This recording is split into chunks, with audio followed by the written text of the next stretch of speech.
Menurut kalian, cinta itu apa sih? Apakah cinta hadir dengan sendirinya? Apakah cinta selalu soal kasih sayang dan rasa saling memiliki? Atau apakah cinta bisa seutuhnya hadir di hidup kita tanpa ada masalah? Well, gue yakin cinta itu sederhana, tapi bisa jadi rumit karena banyak hal. So, kenalin, nama gue Niken. Saat ini umur gue baru 18 tahun. Gue bakal sharing cerita mama papa gue dalam menjalani mahligai rumah tangga. Saatnya menyelami masa lalu kisah mereka. Jadi gini, waktu gue itu sekampung, dan jarak rumah mereka itu dekat. Jadi ya pergi sekolah, pulang sekolah, dan main itu barengan terus sama anak-anak yang lain. Beranjak dewasa, papa gue ada rasa tuh sama si mama. Katanya sih gara-gara masakan buatan mama enak dan cocok di lidah papa. Simple itu. Dari masakan turun ke hati. Dari kenyang jadi sayang. Ihiu, acikiwir. Dari situlah semakin dekat dan yes, akhirnya pacaran guys. Gak lama pacaran, papa gue mau seriusin hubungannya sama mama. Jadi papa gue coba ngomong ke orang tuanya. Ternyata mereka kayak gak setuju gitu loh. Bahkan sampai marah-marah. Masalahnya yang gak setuju bukan cuma ortu mereka. Bahkan saudara papa pun ikut marah. Karena gak setuju kalau papa nikah sama mama. Tapi karena papa udah cinta mati banget sama mama, dia bilang gini, "Aku udah dewasa, jangan paksa aku untuk ikut maunya kalian. Dan aku akan tetap nikah sama dia." Sekedar info nih guys, sebenarnya ortunya papa itu udah cariin papa calon istri. Tapi papa aja yang gak mau. Karena papa nyarinya yang bener-bener setia. Dan dia tahu sifat aslinya kayak gimana. Oke lanjut. Jadi setelah berdebat panjang lebar, papa tetap ngotot tuh dengan keputusannya untuk nikah sama mama. Keluarga dari pihak mama ngasih feedback baik ke papa dan keluarganya. Tapi tidak dengan keluarganya papa. Boro-boro baik, senyum aja ogah. Akhirnya mereka nikah secara sederhana. Dan ya, mama akhirnya tinggal ikut sama papa di rumahnya papa. Jadi papa ini masih tinggal bareng sama ortunya gitu. Waktu itu belum ada rumah sendiri. Nah, semenjak mama tinggal di situ, saudaranya papa mulai tuh ngejelekin mama, ngehina mama, dan mama diperlakukan kayak pembantu di rumah itu. Anjay, mereka berani ngelakuin ini kalau papa lagi kerja atau nggak ada di rumah. Sumpah, jahat banget. Dari pagi sampai malam semua pekerjaan mama yang ngerjain. Mana hidup di kampung ini pekerjaan terbilang banyak. Kayak kasih makan ternak, urus kebun, urus rumah, menenun, dan sebagainya. Setelah 2 tahun pernikahan, akhirnya mama hamilin gue. Hamilin gue? Hah? Hamil gue maksudnya. Bodoh. Aduh. Setelah 2 tahun pernikahan, akhirnya mama hamil gue. Ini part yang menurut gue sedih banget sih. Pas mama hamil dari trimester pertama sampai trimester 3, mama gak pernah diperlakukan baik sama keluarga papa. Semua pekerjaan bener-bener dilakuin sendiri sama mama. Padahal kondisi nenek gue di tahun itu sehat walafiat.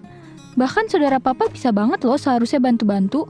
Tapi mereka kelewat tega sama mama. Hebatnya, mama tuh kuat banget diperlakukan dengan tidak baik. Kampretnya tuh ya, saudara papa kalau datang ke rumah, cuma datang buat ngotorin dengan sengaja, supaya mama kerja 2 kali gitu. Contohnya nih, mama udah selesai ngepel. Mereka injek lantainya biar dipel mama lagi. Kayak tai anjir. Atau enggak pas mama lagi masak. Lauk yang harusnya dimasak untuk orang rumah, malah diambil sama saudaranya papa. Dan iya mama harus masak lagi dong. Mereka kayak gak tahu diri. Kalau gue bisa rasain gue rasain ganda tuh satu-satu. Anjay. Setelah perlakuan kasar ini dilakukan sama mereka terus-menerus, akhirnya terbongkar juga tuh. Waktu itu malam-malam mama lagi berdoa. Selesai berdoa, mama keluar kamar untuk lihat pintu depan. Niatnya sih mau ngecek udah ditutup atau belum. Ternyata belum ditutup. Ya udah tuh, mama ke depan, niatnya mau nutup pintu kan. Tiba-tiba datang nih saudaranya papa, bawa parang dan hampir ditusuk tuh perut mama. Mana kondisi itu lagi hamil gue, woi. Untungnya papa lihat kejadian itu dan langsung cepet ambil parangnya. Terus papa langsung arahin parang itu ke wajah saudaranya sambil bilang, "Mau apa kalian sama istriku? Aku tahu kelakuan kalian selama ini di belakangku. Kalian siksa istriku, kalian hina istriku. Kalian perlakukan dia bak budak di rumah ini. Pergi kalian. Jangan datang lagi ke rumah ini. Saya nggak sudi punya saudara kayak kalian. Jeng jeng jeng jeng. Di situ Mama cuma bisa nangis sambil meluk Papa. Papa juga di situ nangis. Tapi Papa pura-pura tegar dan meluk Mama sambil minta maaf atas perlakuan saudaranya tadi. Di situ nenek sama kakek juga ada. Tapi mereka berdua cuma diem, kayak nggak peduli gitu. Fuck, kata gue teh. Beberapa bulan setelahnya, usia kandungan Mama udah memasuki bulan ke-6. Di hari itu Papa izin pergi. Cuma nggak tahu kemana perginya. Dan pulangnya itu besok harinya. Jadi di hari itu Mama tidur sendiri. Di sekitar jam 12 atau 1 dini hari, alias tengah malam, tiba-tiba pintu rumah diketuk. Posisinya Mama baru selesai tenun dan mau beranjak tidur. Tapi karena ada yang ngetuk pintu, jadi Mama ke depan buat buka pintu. Pas pintu dibuka, ternyata saudaranya Papa datang lagi. Tiba-tiba dia tarik tangan Mama dan didorong keluar sama mereka. Terus pintu dikunci dan Mama akhirnya tidur di luar. Mama tidur di depan rumah tanpa alas apapun. Keesokan harinya Papa pulang sambil marah-marah. Dan Papa langsung cari Mama. Terus pas ketemu Mama lagi kasih makan ternak, di situ Papa langsung meluk Mama dan cium Mama. Sambil minta maaf karena malam tadi nggak bisa lindungin Mama. Kebayangkan gimana emosinya? Greget anjim. Ternyata ada yang ngasih tahu ke Papa kalau Mama disiksa lagi sama saudaranya. Di situ Papa bener-bener emosi dan langsung cari mereka. Terus pas ketemu, Papa bener-bener hilang kendali. Dia pukul mereka habis-habisan sambil caci maki dan sumpah serapah. Singkat cerita, 9 bulan kemudian gue lahir. Gue lahir dengan keadaan fisik yang terbilang kurus, cuman 2,2 kilogram. Karena selama hamil, Mama bener-bener dibuat menderita. Kalau soal makanan, Mama hampir gak pernah makan makanan yang bergizi. Yang penting, lambung terisi. Gak lama setelah itu, sekitar 6 bulan kemudian, Papa gue memutuskan untuk merantau. Karena ekonomi keluarga kita bener-bener lagi gak bagus. Dan ya, selama Papa merantau, mereka selalu siksa Mama lagi. Gue heran, kenapa keluarga Papa tuh gak kapok jahatin Mama gue sih? Kalau diceritain panjang bet dah. Dan kalau Papa kirim uang dari tanah rantau untuk kami, Mama selalu sembunyiin dari mereka, karena takut dirampas. 3 tahun kemudian, Papa akhirnya bisa kumpulin uang untuk dikirim ke kami, supaya kami menyusul Papa ke perantauan. Gak banyak, hanya 3 juta saja. Bentar, kok logat gue jadi kayak gitu anjir? Tiba-tiba. Cuman 3 juta aja. Tapi terbantu sama penjualan hewan ternak yang selama ini Mama pelihara. Dan total penjualannya itu 4 juta. Jadi pegangan kami waktu itu sekitar 7 juta lebih lah.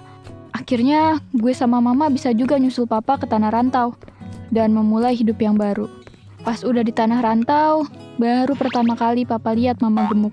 Selama di kampung kan kurus dan gak terurus. Dan sampai sekarang gue dan keluarga masih ada di perantauan meninggalkan keluarga besar Papa yang jahatnya gak karuan. Pelajaran yang bisa dipetik dari kisah ini adalah kalau sudah berumah tangga, mending cari kontrakan deh. Walaupun gubuk, yang penting tinggalnya gak satu atap sama orang tua. Ntar nasibnya kayak mama gue. Dan ini menimbulkan trauma seumur hidup. Ya mungkin sih gak bisa disamaratakan. Tapi percaya deh, hidup numpang tuh gak enak.